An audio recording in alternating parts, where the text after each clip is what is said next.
The scent of cinnamon and brewed espresso clung to the air the day everything shifted. I wasn't looking for answers, just helping my dad, Daniel, sort out old tax forms in the back office of our family cafe. It was the kind of thing I did often: invoices, scheduling, payroll. Most of it fell on me these days. Not that anyone said thank you. It was quiet except for the soft tick of the wall clock and the occasional clatter from the kitchen where Mom Martha was fussing with pastry orders. Then I saw it. A folder. Burgundy. Embossed with gold letters, last will and testament. Maybe I shouldn't have opened it, but I did. And just like that, I was no longer their daughter, just an afterthought. Everything, the cafe, the savings, even the condo they planned to retire in, was listed under my sister Ruby's name. The same Ruby who hadn't worked a day in the cafe, who had moved from boyfriend to boyfriend, dream to dream, never once paying her own rent. There was only one line for me: we love both our daughters equally. The paper didn't tremble. I did. I put the folder back exactly where I found it, not a crease out of place, then walked into the cafe like I hadn't just watched myself be written out of my own story. Dad asked if I wanted coffee. I nodded. The cup burned in my hand, but I felt nothing. How do you look at people who erased you with such precision? Ruby always had a way of making disaster look like art. While I ran numbers and closed late-night registers, she was in Santorini, finding herself posting photos filtered in lavender and gold. I envied her freedom once. Now I just saw the receipts. 20 grand in credit card debt, paid off in silence by our parents. A lease default, covered with cafe profits. Another car totaled. They got her a brand new Mini Cooper, burgundy with leather seats. My first car, a 10-year-old Civic I bought after 4 summers of washing dishes and working front counter tips. Ruby couldn't hold a job. The bosses were toxic. The hours were suffocating. So while she flitted from one yoga studio internship to the next passion project, I filled in the financial blanks. No one asked. That's the thing. No one had to. Mum would leave bills on the table, quietly, never addressed to me, but always facing my seat at breakfast. Dad would sigh too loudly when utilities were due, stare at the cafe roof like it might collapse any second, and I, dutiful, invisible, would pay, because I thought that's what love meant. When I was promoted last year, their first reaction wasn't, "I'm proud of you." It was, "Does that mean you can help with the plumbing?" I began to understand then. I wasn't a daughter. I was a subscription service, auto-renewal enabled. So when I found that was their final vote of confidence in Ruby's mediocrity, it didn't hurt like betrayal. It felt expected. But what they didn't expect was silence. I didn't yell, didn't cry. I just logged in and pressed cancel. Mortgage payment, gone. Utility transfers, reversed. The car loan I co-signed for Ruby, unlinked. It took 2 weeks for the first ripple to reach me. A text from Mom, Chloe, "The cafe's gas bill is overdue. Can you take care of it?" No greeting, no warmth. Just the usual ask without even a mask. I replied, "You might want to check with Ruby, since she'll be inheriting the business." Then I turned off my phone and slept like a stone dropped into a deep, still lake. It started quietly. The kind of quiet that settles in a place right before something breaks. 2 weeks passed after I cut them off, and the messages turned from casual to frantic. The gas was shut off mid-morning during a rainy Friday rush. The espresso machine sputtered to a halt. Customers left.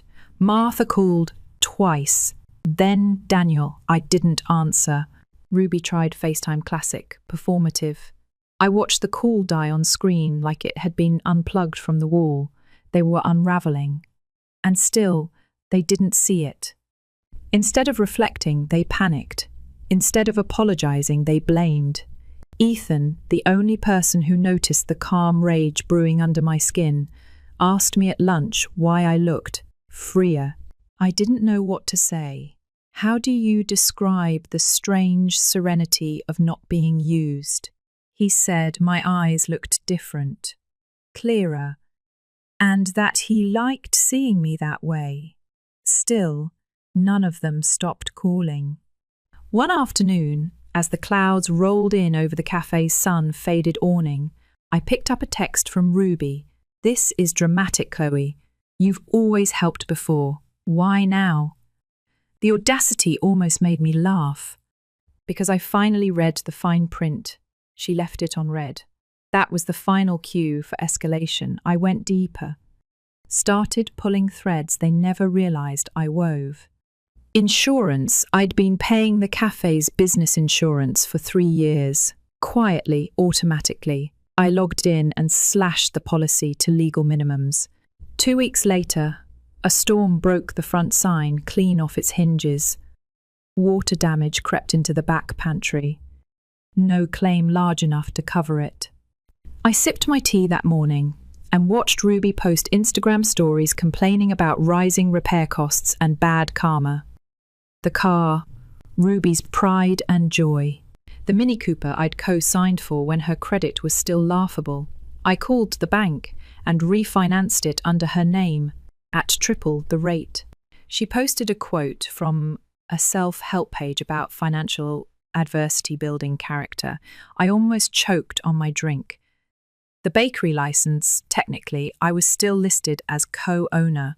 I'd helped them fill out the paperwork back when they didn't understand online forms. I flagged the local inspector anonymously citing violations, expired dates on labels, and improper cold storage logs. They were hit with 3 warnings in a single week. Then the biggest blow, a call from the state tax board. Years ago, I'd helped file their quarterly returns. Martha got sloppy when I stepped back. It didn't take much to trigger a review. A few mistyped entries, a discrepancy in revenue. And just like that, they had 30 days to explain or pay. That night, I lay in bed, listening to the spring rain beat softly against my window. I didn't feel triumphant. I felt still. Ethan sat beside me, reading. At one point, he looked over and said, "Whatever storm you're holding, I hope it's almost past." He was right. I was in the eye of it.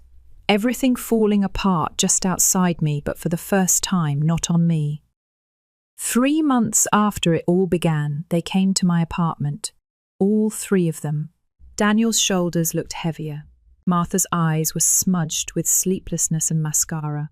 Ruby stood behind them, arms folded but uncertain, like a queen dethroned. I didn't invite them in. I stood at the threshold, arms crossed, just like I had in my own bones for years. "Chloe," Martha said, "please. We're drowning." I looked at her, really looked. The woman who once told me I was the stable one, who always said Ruby just needed a little more love, a little more patience, a little more everything. Now she needed me. "You left me out," I said. "You wrote me off. You built a future with 1 daughter in it." "We didn't mean it like that," Daniel offered. "You're so capable we thought Ruby needed it more." That old refrain again. Like responsibility was punishment, like competence meant disposability. Ruby finally broke. "You're being cruel." "We're family." I tilted my head. "No, Ruby. I was your crutch. Now I'm not. Big difference." And with that, I closed the door. They stayed out there for a while. I listened to the rise and fall of voices, heard my name said like an accusation and a plea. Then, silence. Later, I poured myself a glass of wine, sat on my balcony, let the wind run its fingers through my hair. I didn't feel regret. But I didn't feel relief either. I felt something in between. The story wasn't over yet, but for the first time, I was the one holding the pen. There's a silence that lingers even after the storm has passed. Not the peaceful kind, the kind that echoes. After shutting the door on my family, I expected peace, vindication, a surge of power maybe. What I got instead was space. And in that space, everything I'd kept buried began to whisper back. I wasn't free. Not really. I still checked their cafe's Instagram every few days. I'd scroll through photos of chipped teacups and half-filled pastry cases, reading too much into the number of likes. I drove past the shop twice one weekend. Didn't go in, just parked down the block and watched from behind the wheel. Ethan noticed. Of course he did. You're still tethered, he said one evening as we stood by the kitchen sink, dishes drying between us. Tethered. To them. To what they did. You haven't walked away, you've just stood still. I hated how right he was, so I did something I hadn't done in years. I called my therapist. She listened as I poured it all out. The betrayal, the revenge, the lingering weight of being erased. She didn't judge, didn't rush to patch the wounds, just asked a simple question. What do you want now, Chloe? To punish them or to heal? And for the first time, I didn't know. That weekend, I parked across the street from the cafe again, not to stalk, not to gloat, just to see. A curtain twitched. A face I hadn't seen in weeks peeked through. Martha. She looked smaller. Her hair, usually pinned up and perfect, hung loose and dull. Her cardigan swallowed her frame. She opened the door slowly. No anger, no performance. Just quiet surrender. We're losing it, she said. The cafe? She nodded. The bank gave us until Christmas. For a moment, I felt nothing. Then I felt too much. Ruby, she said, had moved in with her girlfriend, was working part-time at the local bookstore. Daniel was barely holding it together. She spoke in slow, broken sentences, like she'd practiced them in front of a mirror, but still couldn't make them land right. We thought you had everything figured out. You were always strong. We didn't mean to hurt you, but they did. Whether they meant it or not, you punished me for being dependable, I said. You rewarded failure with comfort and effort with silence, she cried then. Silent, pitiful tears. I didn't move to comfort her. Inside the cafe, things were different. Fewer tables, walls half-painted, shelves empty where displays once lived. Daniel sat in his old booth, staring at nothing. He looked up when I entered. His mouth opened, then closed. I guess you're here to say I told you so, he muttered. I shook my head. I'm not here for anything, really. And that was true. I wasn't there to fix it. I wasn't there to gloat. I was just there. He apologized. About the will. About everything. It wasn't eloquent. It wasn't complete. But it was something. And that something was more than I ever thought I'd get. They said they changed the will. That there wasn't much left now anyway. That Ruby was trying. She paid her own rent. Bought groceries with her own money. Even applied for school again. Sometimes it takes a collapse to wake people up. I didn't offer to cover their debt. I didn't start paying their utilities again, but I did help them find a smaller place. Helped list the cafe equipment for sale. Showed them how to apply for housing assistance. Gave them names of debt counsellors I trusted. It wasn't forgiveness. Not yet. Maybe not ever. But it was a start. When I told Ethan, he didn't scold me. He just asked, did it feel like progress? Yes, I said. But not for them. For me. And I meant it. That Christmas I didn't visit their new apartment, but I mailed them a card. Inside, just a single line, I'm still figuring things out. But I'm trying, they replied on Christmas morning. No guilt, no ask. Just, we're trying too. That was the first moment in years I cried. Not from pain, not from rage, from release. Because healing isn't loud, it doesn't come with fireworks or applause. Sometimes it comes in the quiet when no one is watching. Healing doesn't look like a grand finale. It's quiet, messy, awkward even. Like walking into a room you used to live in and realizing none of the furniture fits anymore. It had been 2 months since I helped my parents pack up the cafe. The building had sold to a couple with big dreams and a toddler who liked to chase birds through the parking lot. They painted the exterior soft blue, hung wind chimes near the back patio, turned it into something lighter. I didn't feel sad when I passed it. I felt nothing. And that, I think, is what peace actually looks like. One morning in January, I got a text from Ruby. Can we meet? Just coffee. No drama. I stared at it for a while. My fingers hovered over the screen. Then I replied, sure, Tuesday, 10 a.m, Hazel and Oak. She showed up on time. That alone was new. Gone were the oversized sunglasses, the filtered gloss. She wore a faded sweater and had a pen clipped to her journal. Her nails were chipped. She looked real. I'm not here to win you over, she said as she sat. I just wanted to tell you something. I raised an eyebrow. Waited. I'm sorry, she said, for all of it. For letting them make you into a caretaker and me into a child. I didn't say anything at first. Just let her words sit there between us, vulnerable and small. I thought I was the one who had it harder, she continued, because I kept failing. But now I think maybe you did. Because you were never allowed to fail at all. The honesty of it stunned me. I resented you, I said quietly, for being rewarded for falling apart, while I had to stay whole just to earn crumbs. She nodded. I would have resented me too. She told me she'd started taking night classes. Working at the bookstore had made her want to learn again.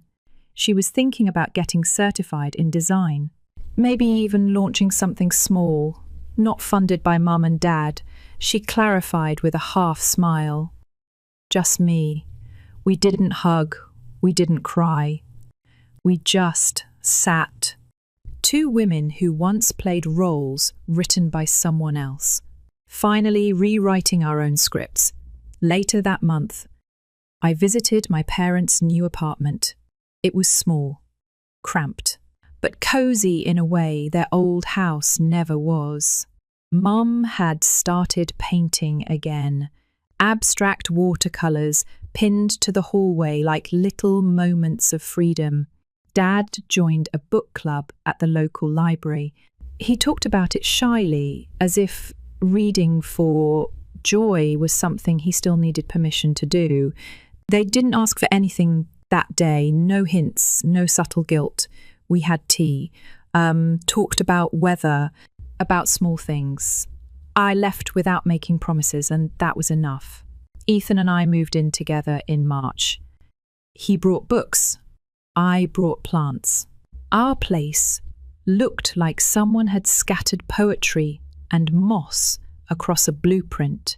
One evening, while we sat on the balcony and the wind tickled the edges of spring, he looked at me and said, "You seem at peace." I thought about that for a long time. Not peace exactly, but wholeness. I no longer carried their needs on my shoulders. I no longer explained myself when I said no. I no longer sought permission to be tired or boundaries to be valid. And maybe that was peace in a different form. We talked about marriage, talked about building our own version of family, one made of soft words and firm lines, one built not on duty or guilt, but on choice. I told him once, late at night, I had to lose my family to find myself. He didn't try to fix it. He just held my hand. The last time I saw the old cafe, a chalkboard sign out front read, "Kindness is the house special. Take a seat." I didn't walk in. I didn't even slow down. Because I didn't need to. We don't always get the apology we deserve. Sometimes We don't even get closure, but we can choose what happens next. We can let go without erasing. We can remember without reopening the wound. We can say this was real, and this was painful, and this is where I stop carrying it. I don't forgive them entirely. Not yet, maybe never. But I'm no longer bound by their choices. I am Chloe. I paid the bills, and now I decide what's worth the cost. Story 2, I still can't believe I'm writing this. Just a few months ago, I was finalising guest lists, obsessing over seating charts, and tasting mini quiches with a man I thought I'd spend my life with. Now, I'm living in my friend Talia's spare room, sharing a closet with her seasonal coats, trying to piece together a future from the shards he left behind. It started 3 years ago. I met Ryan in late 2021 through a mutual friend at a game night. He was witty, charming in an unassuming way, and had the kind of smile that made you forget your own name for a second. Within 6 months, we were inseparable. A year in, we moved into a cosy 2-bedroom apartment on the east side of the city. I genuinely thought we were building something real. I'll never forget the first dinner I had with his family. His dad, Greg, was reserved but kind, the type to crack a dad joke halfway through the salad course. But his mum? Karen was something else entirely. That woman scanned me like I was a resume with typos. During the meal, she asked about my family. I told her my dad's a mechanic and my mum teaches at a local elementary school. That's when it happened. Her smile faltered just slightly, like I'd failed some unspoken test.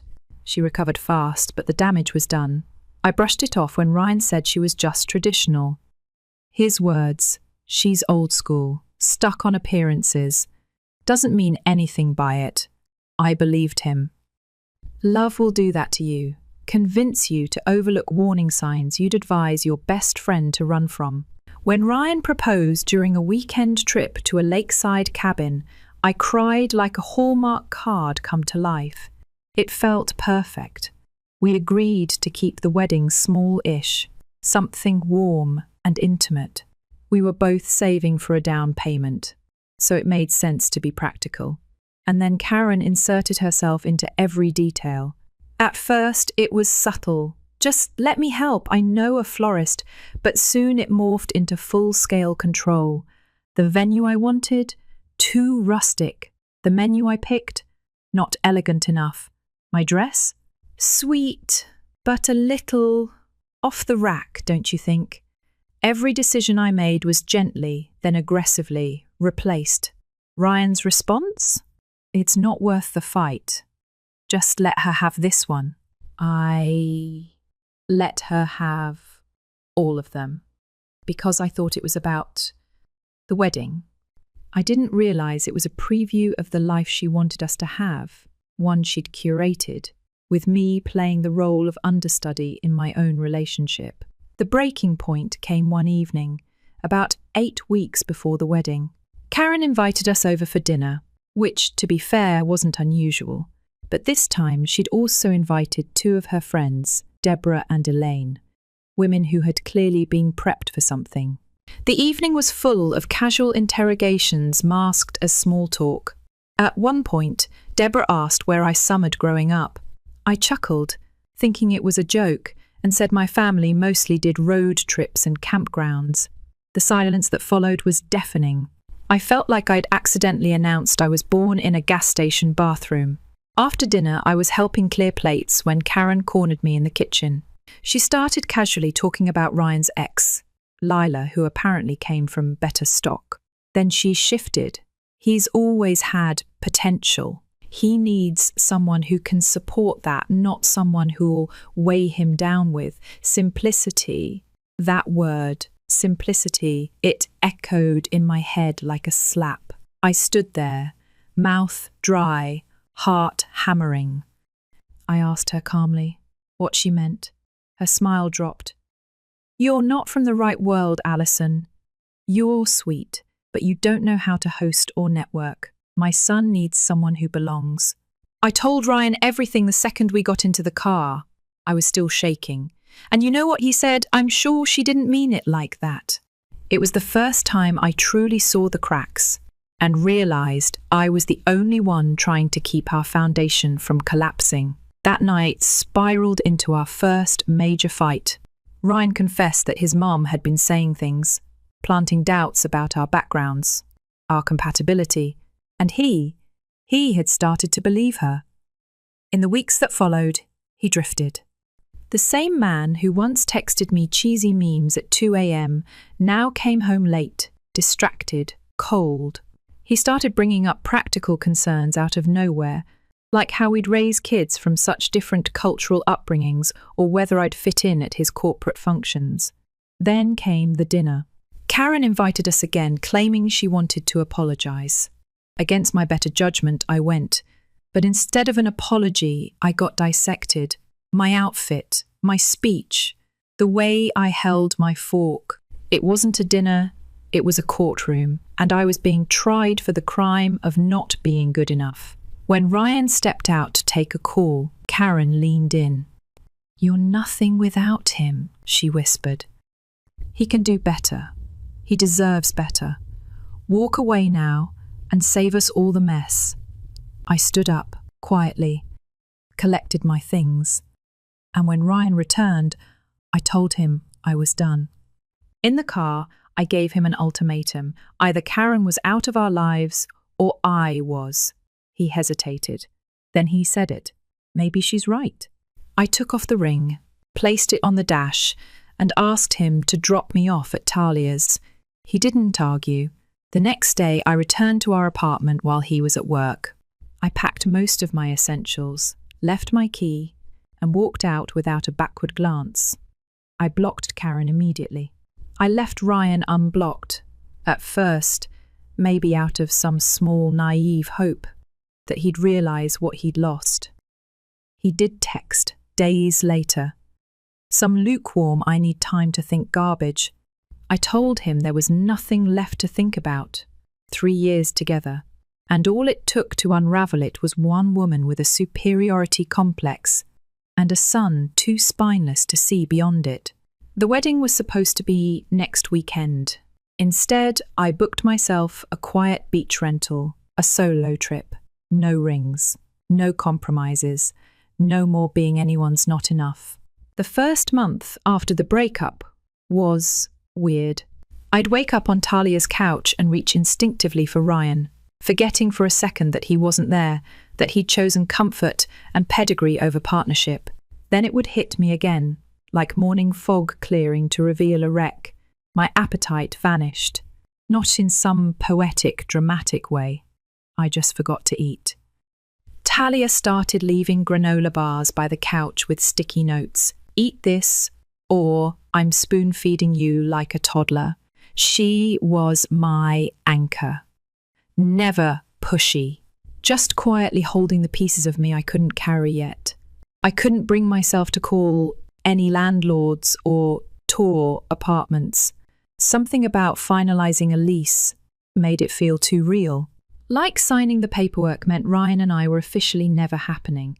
But after a few weeks, Talia gently nudged me toward a small one-bedroom in her friend's building. It wasn't fancy. The kitchen could barely fit one human comfortably, and the paint in the hallway peeled like sunburn, but it was mine. My space, my decision.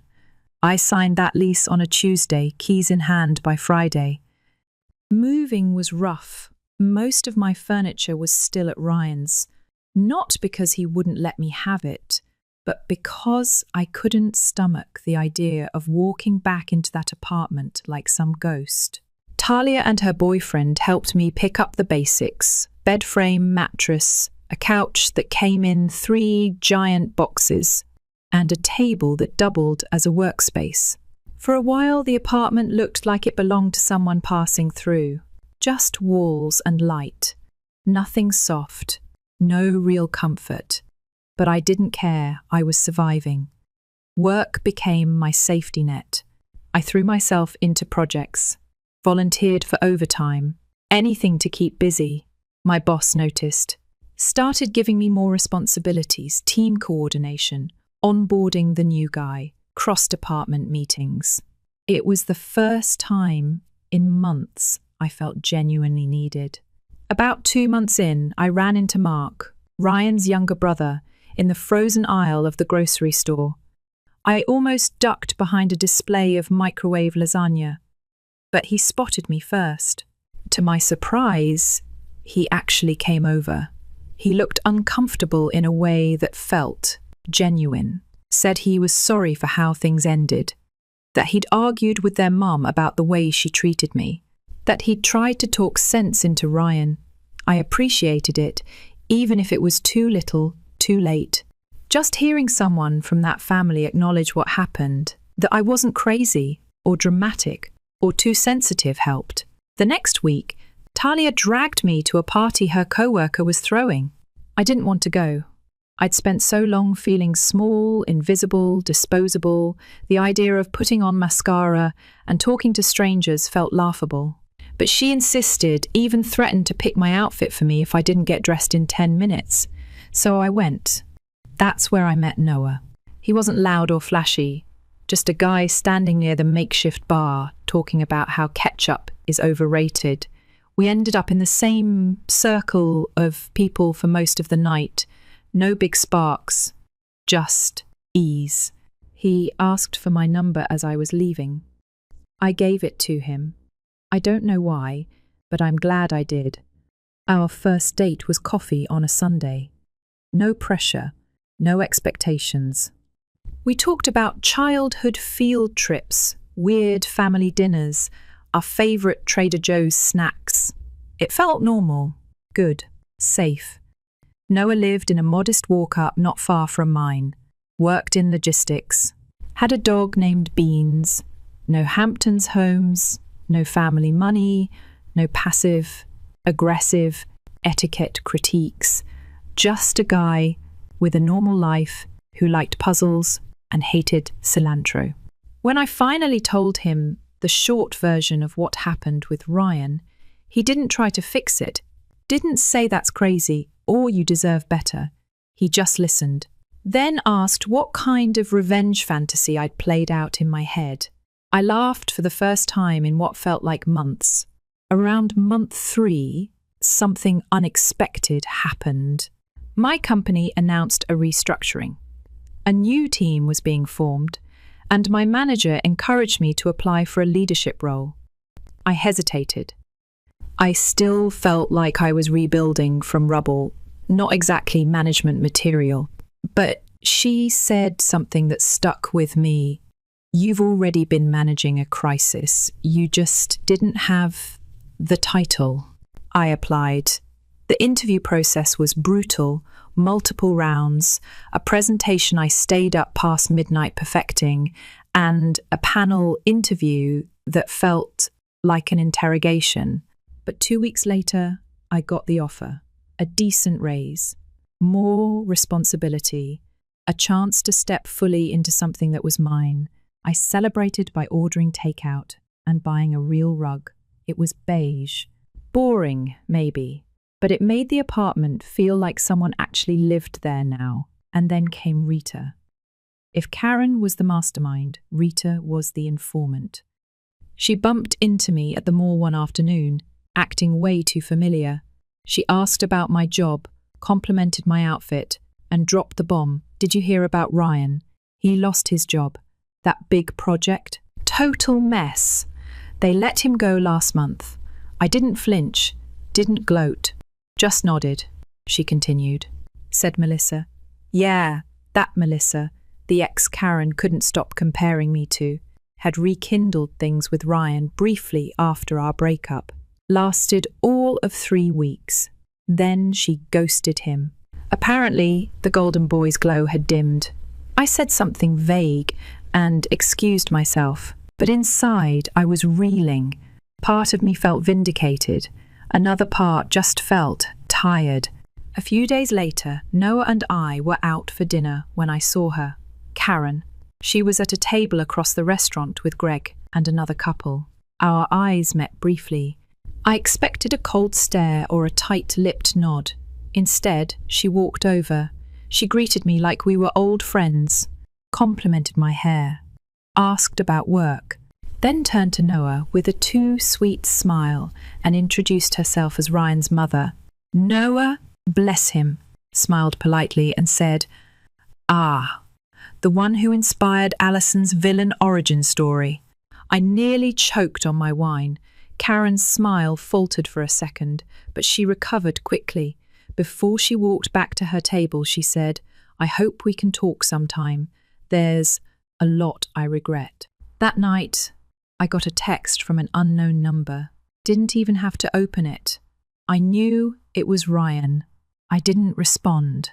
I went to bed with Noah's arm around me and the quiet hum of a life that no longer revolved around convincing someone I was enough. But I'd be lying if I said that was the end of it. A week later, I got a voicemail from Karen, and that voice? Wobbly, teary, apologetic. She said Ryan wasn't doing well, that she'd made a terrible mistake, that I'd been the best thing that ever happened to him. And suddenly, the woman who once told me I was nothing without her son was practically begging me to save him. I didn't return the call. I just stared at my phone, wondering how many more times this family would try to rope me into fixing what they broke. But then the messages kept coming. I let 3 days pass before I finally responded. Not to Karen, I'd already blocked her after the second voicemail, but to the mystery number that had texted me, the one I was 99% sure belonged to Ryan. I didn't say much, just a plain, short message. "What's going on?" 5 minutes later, my phone rang. It was his mum, not Ryan. Apparently, she'd been using his phone to try to reach me, since I had hers blocked. I nearly hung up right then, but curiosity held me there. What I heard on that call didn't match the woman who once told me I'd ruin her son's future with my ordinariness. She sounded tired. Not just physically, like her spirit had been through a spin cycle. She apologized, real apology, not the performative kind she used to rehearse in front of dinner guests. She said she'd misjudged me, that she saw now how cruel she'd been, that she'd failed as a mother and driven away the only person who ever made her son balanced. It was a lot. I asked her why she was telling me all this. Her answer chilled me. Because he listens to you in a way he doesn't listen to anyone else. He's not okay, Alison. You grounded him. I didn't say much, just listened. When the call ended, I sat on my rug, the one I'd bought after my promotion, and stared at the wall for a long time. Was it wrong that I didn't feel sorry for Ryan? Or her? I didn't want to be heartless, but where were all these feelings when I was begging for a sliver of support? When I was crying in a car, handing over my ring, still halfway hoping he'd ask me to stay. I didn't call her back, but I did agree to meet her for coffee that weekend. Not because I missed Ryan, not because I wanted closure. I think I just needed to see for myself how far they'd fallen. And maybe, if I'm being brutally honest, a small part of me wanted her to see what thriving without them looked like. She was already there when I arrived. No makeup, hair pulled back in a rush, clothes that didn't match. She looked smaller somehow, like something in her had deflated. She'd ordered my favourite drink. The fact that she remembered it? Unsettling. For the next hour, she laid it all out. Ryan's job loss, his drinking, the failed reconnection with Melissa, the financial spiral, the fact that he'd moved back into his old bedroom and spent most days playing video games and avoiding mirrors. She didn't say the words, "Please take him back," but she didn't have to. She kept saying things like, "He was better with you. You brought him focus. You were the best part of his life." And all I could think was, funny. That's not what you said when you called me forgettable over roast chicken. When I reminded her of that, when I said, point blank, You once told me I wasn't good enough for him, she teared up. Said she'd been focused on the wrong things, that Lila's connections didn't hold up when real life came crashing in, that I was steady, grounded, the kind of person who sticks around. I didn't tell her this, but I didn't stick around. I walked away. That's the part she never acknowledged. After that coffee, I thought maybe that would be it. A weird, uncomfortable chapter closed. But it only got weirder. She called the next day, and the next, each voicemail more desperate than the last. She said Greg, Ryan's dad, was threatening to cut Ryan off financially if he didn't get his act together. She talked about the whispers from their social circle, the embarrassment, the concern. She even brought up my parents, said she'd love to reconnect with them, as if she hadn't spent the last year pretending they didn't exist. Then came the final straw. She showed up at my job. I was walking out to my car when I saw her. She was standing by the curb, holding a manila folder. Inside, Ryan's resume. She asked if I could pass it along at my company. That's when I snapped. I didn't yell. I didn't curse. I just looked her in the eye and said, "This crosses a line. Don't come here again. Don't call me again. Your son is an adult. He can fight his own battles now." She started crying. Right there, in the parking lot. A few of my co-workers saw, which made it even worse. I walked her to a bench, told her again, calmly but firmly, that I couldn't help her. Or him. She left. Eventually. That night, I finally heard from Ryan. He sent a long text. No begging. Just a quiet apology. He admitted he should have stood up for me. That he let his mum's fear of status get in the way of loving someone who had his back. That losing me broke something in him. And honestly, I believed him. But belief doesn't equal forgiveness. Not the kind that lets someone back in. I showed Noah the message. He read it, nodded, and just said, "Whatever you decide, I've got you." That's when I realized the difference between the two men. One made me feel like I had to prove my worth. The other never questioned it. I didn't reply to Ryan right away. I wanted to think it through. But Karen didn't give me the chance. She called again the next morning. I told her I was done with her, with this entire loop, that if she contacted me again, I'd report it as harassment, that Ryan needed help, but I wasn't it. And before hanging up, I said something I'd been holding in for months. If you'd raised your son to value character over connections, maybe he wouldn't be back in your guest room right now. That evening, I texted Ryan back. I told him I forgave him, not because he earned it, but because I didn't want to carry the weight anymore. I wished him well. I said he should consider therapy. I said goodbye. Then I blocked them both. Of course, it wasn't over. Not quite. A week later, Karen made a new Instagram account just to message me. This time the tone was bitter. She called me heartless. Accused me of abandoning Ryan when he needed me most. Said I was throwing away years of history over pride. I didn't reply. I blocked her again. Then came the emails. The handwritten note slipped under my door. One last stunt. Brett showing up at my apartment, dishevelled, slightly drunk, Karen hovering behind him. I didn't let them in.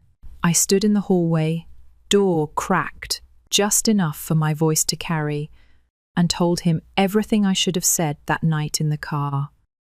That I loved who I thought he was, that he let his mother treat me like I was disposable, that I didn't hate him, I just didn't recognise him anymore.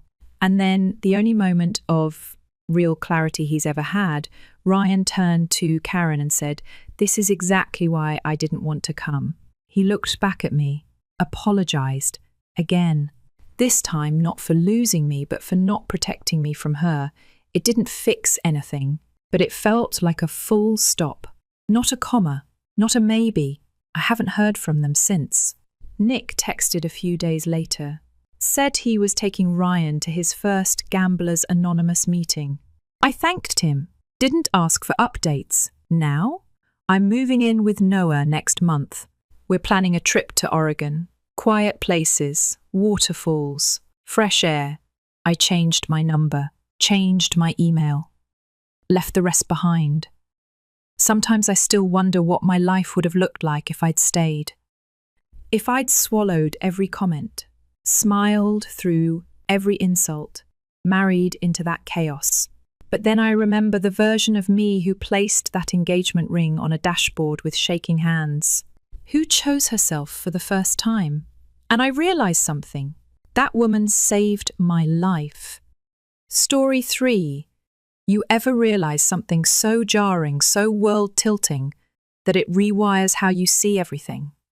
That was me, 3 months ago, standing in a crowded airport terminal, half awake, backpack slung over one shoulder, waiting to board a flight I'd saved for over 2 years to afford. A trip to Italy. My dream. The first time in my adult life I decided to do something purely for myself. I wasn't supposed to be bitter. I was supposed to be excited. But then I heard my name, or at least I thought I did. I turned, and there they were, my family.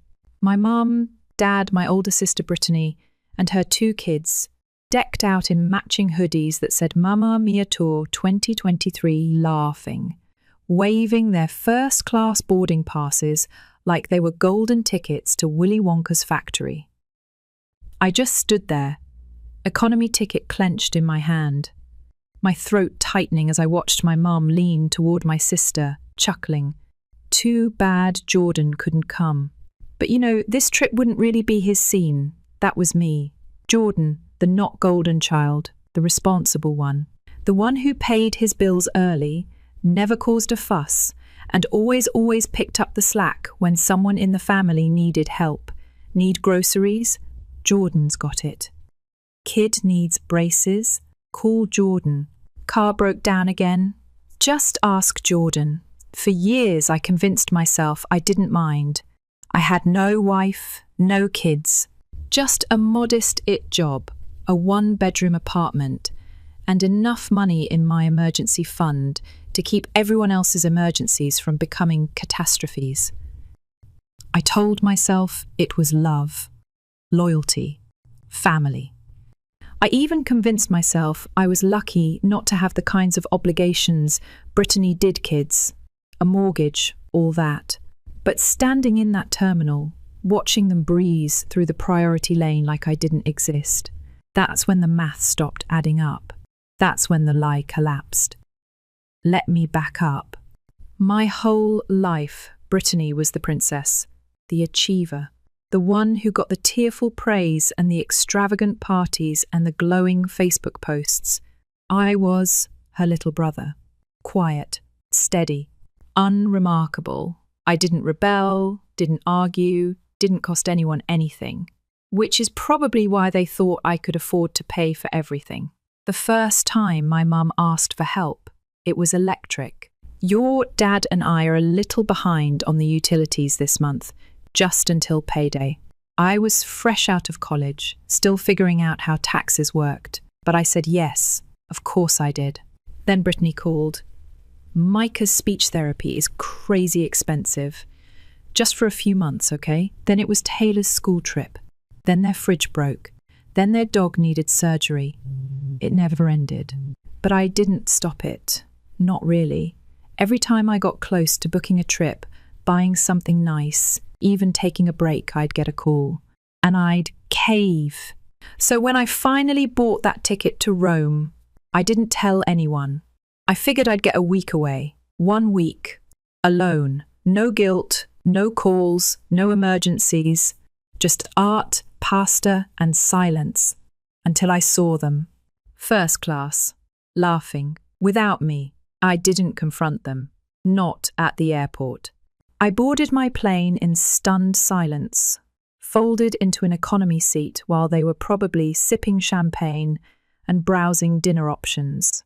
In Italy, I tried to lose myself. I wandered through ancient ruins, took pictures of Vespers and old churches and stray cats sunbathing on marble steps. I sat by the Tiber River one night, wine in hand, thinking they just didn't want me there, not because they couldn't afford it, not because there wasn't room, because I didn't matter enough, because I was useful, not loved. That realization hit me harder than any betrayal I've ever faced. Not just excluded, mocked, disposable, convenient. When I landed back home, I didn't tell them about the trip, about seeing them, nothing. Until my phone rang. "Jordan, sweetheart, how was your week?" My mum's voice was syrupy sweet, too sweet. "It was great," I said flatly. Good. Listen, your dad and I were hoping you might help out a little with groceries this month." Just tight again. You know how it is. I stared at the ceiling. Then I laughed. "Groceries," I said. "Like the ones you ate flying back from your vacation?" Silence, then a weak chuckle. "Oh, honey, that was different. Brittany found a deal." "No, Mum," I cut her off. "It's not different. You could have told me. You could have invited me. Hell, you could have acknowledged I existed." "You're being dramatic," she said softly. "No," I said. "I'm finally seeing things clearly." That was the beginning of the end. 2 days later, Brittany called. "You seriously mad about that?" she asked, voice sharp with disbelief. "It's not a big deal." "It is to me," I said. "Oh my God. You're such a child. You don't have real responsibilities. You don't even have kids. And yet you're acting like we owe you something?" "You don't owe me anything," I said. "But I'm done pretending like I owe you." She laughed. Actually laughed. "You're really going to cut us off over a plane ticket?" "No," I said. "I'm cutting you off because you don't see me as family. You see me as a bank account." And then I hung up. What followed was silence, then rage. My parents called, left voicemails. "This isn't how family acts, Jordan. Your sister and the kids need you. Don't do this to us." I ignored them. Every ignored call felt like a breath of fresh air. Every day without a guilt trip felt like a gift I'd never allowed myself to unwrap. But the silence didn't last. 3 days later, another call from Mum. I almost ignored it, but the message that followed got my attention. "It's about the house." I picked up on the third ring. "Jordan," she said, voice shaking, "we're behind on the mortgage. Really behind. The bank's been calling. I let that sink in." "And you're telling me this now?" I asked. "We didn't want to worry you," she said, slipping effortlessly into her helpless tone. "But we're at risk of losing the house." "You weren't worried when you booked your flight," I said. Silence. "Look," she tried again. "We need your help. Just this once. Funny. Just this once was how it always started." "No," I said. Calm. Clear. "You'll have to figure it out without me." And I meant it. Brittany showed up at my door 2 days later. She didn't knock, she pounded. "You're seriously going to let Mom and Dad lose their house?" I didn't say a word. "You're being selfish. We've always been there for you." "No, you've always been on me," I said. "There's a difference." She glared. "I drained my savings trying to help them, and it's not enough." Mark's pissed. "The kids are confused. This is a disaster. And it's the one you built," I said. She didn't reply, just grabbed her keys and slammed the door. I thought I'd feel guilty. I didn't. I felt free. The quiet didn't last long. You'd think after a scene like Brittany made at my front door, I'd get at least a week of peace. But no, 3 days later, I got a text from my dad. Just one line. "Dinner Sunday. Come home, we need to talk. No please. No explanation. Just a command. Like I was a kid who'd missed curfew." I didn't reply. But that didn't stop the phone from ringing later that night. Against my better judgment, I answered. Part of me wanted to hear what excuse he'd come up with, maybe even an apology if I was being optimistic. Spoiler, it wasn't that. "Jordan," he said, voice flat but trying to sound firm, "enough is enough. This little tantrum has gone on long enough." I almost laughed. "A tantrum," I said. "You think I'm throwing a tantrum? Well, what else would you call it?" he snapped. "You're ignoring your family over a misunderstanding." "No," I said slowly, like I was talking to someone who hadn't been listening for the last 30 years. "I'm done being used. That's not a misunderstanding. That's a wake-up call." There was a pause. Then he said, quieter this time, "Your mother's been crying. She just wants things to go back to normal." Normal. That word again. Normal meant me paying bills. Me watching their grandkids while they took needed weekends off. Me never being included in anything unless they needed labour or money. "Normal doesn't work for me anymore," I said. "Don't be dramatic," he muttered.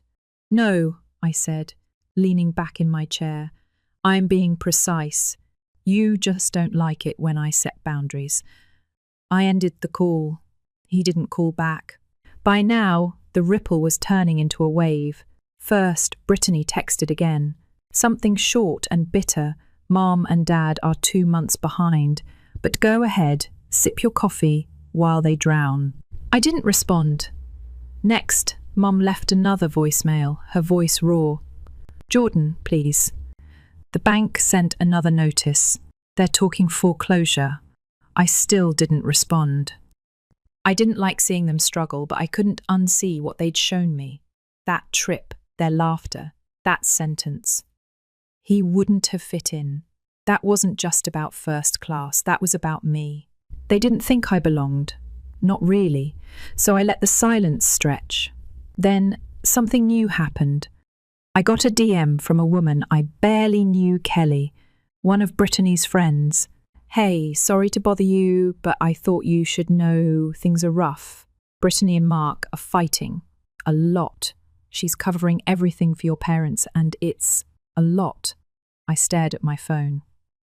Kelly didn't owe me anything. She didn't gain anything by telling me that, which made it hit harder. A few minutes later, another ping. A screenshot, a group chat. Brittany venting to her friends. "Brittany, Jordan is actually letting them suffer. I had to drain my savings. Mark's furious. We can't keep doing this. Brittany, he's sitting there like this is revenge, like we deserve it. Brittany, if he doesn't come crawling back soon, I don't know what we're going to do." I read it twice. Crawling back? That's when I realised. Even now, she thought I was the one who needed them. A week passed, then another. And for the first time in a long time, my paycheck was mine. I didn't send chunks of it to cover my parents' bills or Brittany's surprise emergencies. I didn't even get guilt-tripped about it. I used it to fix up my place finally bought, a real couch, got rid of the lumpy futon I'd held onto since college. I replaced the peeling carpet with clean hardwood, got myself that espresso machine I'd always talked myself out of, and then I booked another trip this time to Japan that had always been the big one, the someday dream. I made it real, and I went. Alone. No family, no baggage. Just me, ramen, cherry blossoms, and freedom.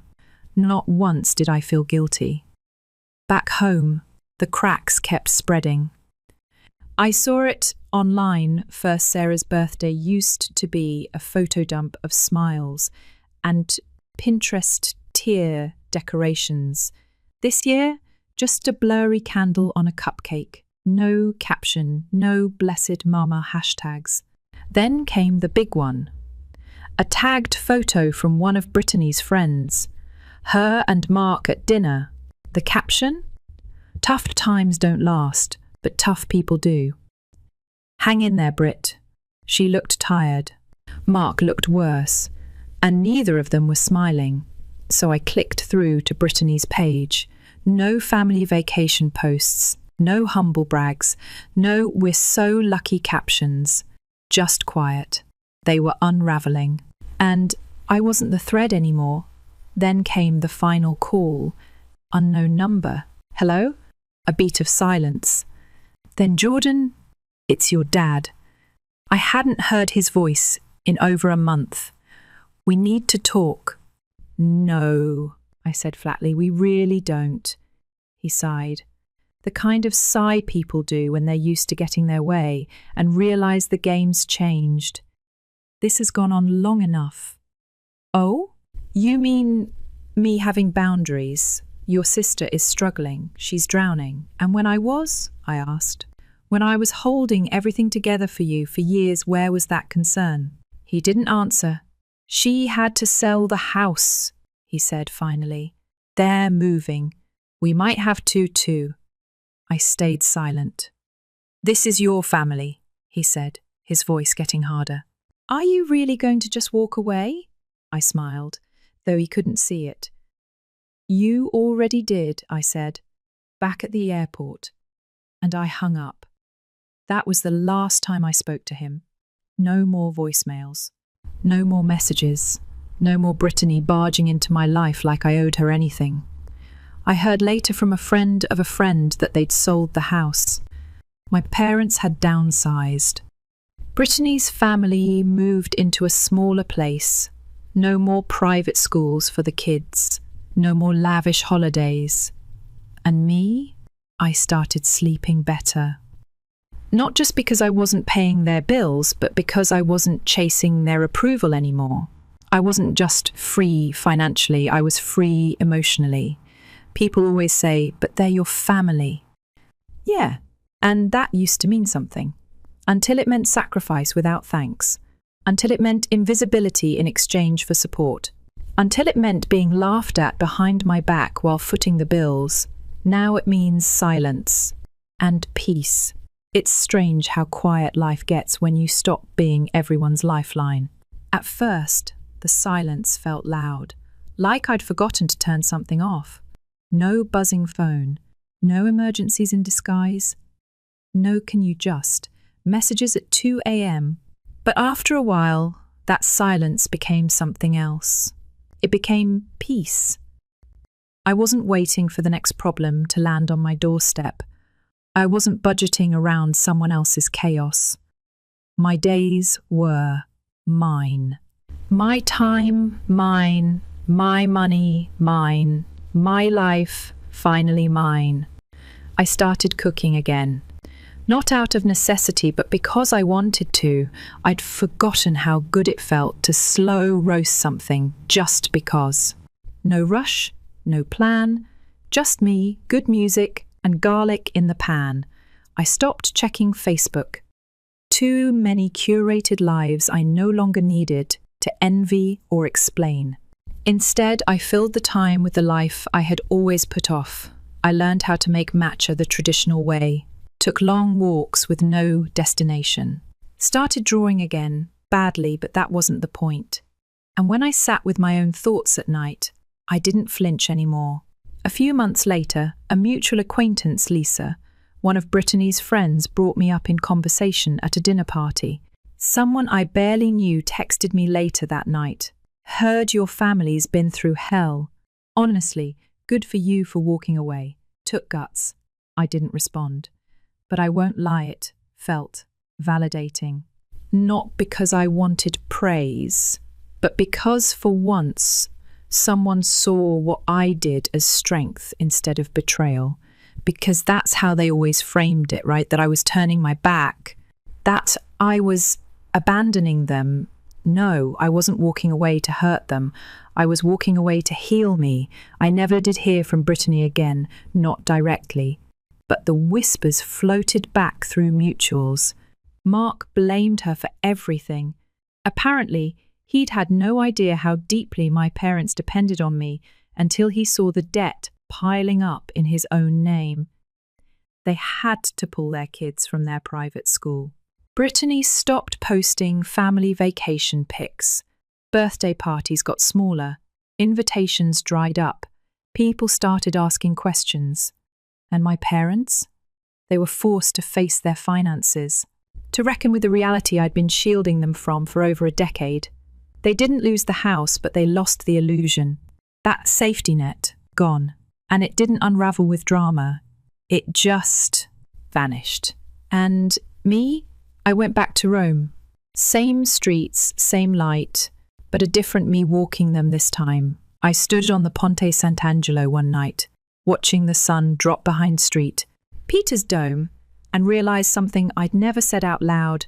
They never saw me as a person, just a function, not a son, not a brother, a resource, a backup plan, an ATM with feelings they didn't bother to check the balance on. But I wasn't that anymore. I wasn't waiting to be included. I wasn't longing for the invite that never came. I wasn't saving anyone who'd never lift a finger to save me.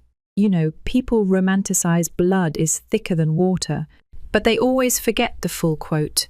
The blood of the covenant is thicker than the water of the womb. I found more family in friends I barely knew than I ever had in people who shared my last name. My co-worker Naomi invited me to her kid's birthday party. I showed up, thinking I'd just drop off a gift. Ended up staying 5 hours, grilling burgers and talking to her dad about vintage motorcycles. My gym buddy texted me out of nowhere one night. "Hey man, you good? Just thinking about that story you told." That's wild. That check-in meant more than 1,000 guilt-laced voicemails. Then, on a cold Saturday morning, I got the last letter. A real one. Envelope. My mum's handwriting. I stood in my kitchen, staring at it. Turned it over a few times.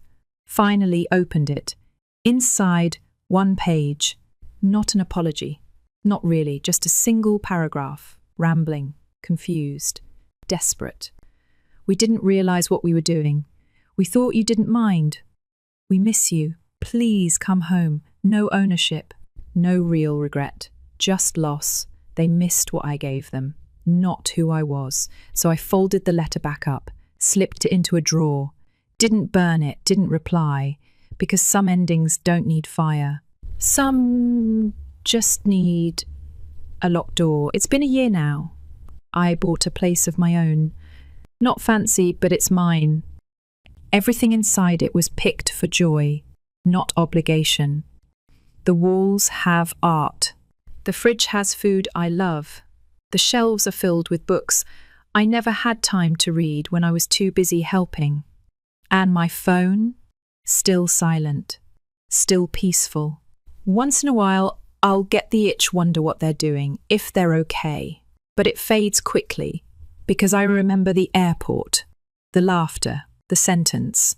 He wouldn't have fit in. They were right. I don't fit into people who only want me when they're falling apart. I don't fit into families that measure love in utility. I don't fit into places where presence is invisible and absence is a crisis. So no, I didn't get revenge. Not the loud kind, not the movie ending kind, but sometimes the cleanest revenge is simply walking away and watching who falls without you, not because you pushed them, but because they never learned how to stand on their own. I'm not bitter, I'm just not broken anymore. I don't owe them an explanation or a return call or a second chance. I owe myself peace. And every day I wake up without weight on my chest. That's me choosing myself again and again and again.